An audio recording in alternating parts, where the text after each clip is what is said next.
premier point, il est super en biais.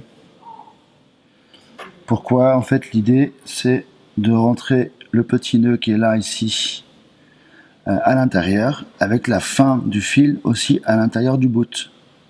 Et de bien mettre tout ça au milieu de la tresse. Comme ça, quand il y a de la charge, eh ben, ça tient le petit nœud. Une démonstration. Voilà. Tac. Et on retend la tresse. Comme ça, le petit nœud, maintenant, il est bloqué. Ensuite, on part à 90 degrés dans le même trou.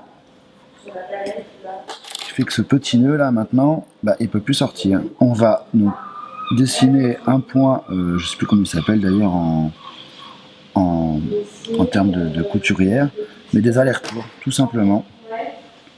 Voilà, au niveau de la jonction. Et il faut bien faire attention d'aller de chaque côté de la jonction, hein, qui est ici.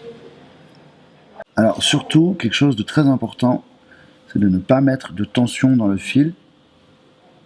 Le fil va se tendre tout seul quand le lashing va être sous tension. Donc il n'y a pas besoin de serrer ce fil, il est juste là pour du maintien. Voilà. Tac. Voilà, alors on peut le faire sur le côté, on peut le faire sur le dessus, les différentes positions, mais grosso modo ça ressemblera souvent à ça. Et pour finir, on va réaliser un nœud simple juste au ras de la tresse, là, juste ici, un petit nœud simple, et qu'on va faire repartir à l'intérieur et sortir en biais plus loin. Donc, il y a une petite technique pour faire le nœud simple au ras qui est assez sympa. Donc là j'ai fait mon nœud.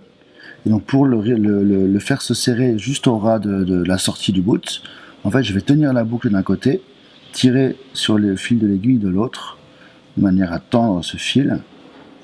Voilà. Et ensuite je viens rapprocher ma boucle ici du ras du cordage. Donc là mon nœud en fait il est fait, il est juste pas serré. J'ai plus qu'à mettre le doigt dessus et à le serrer.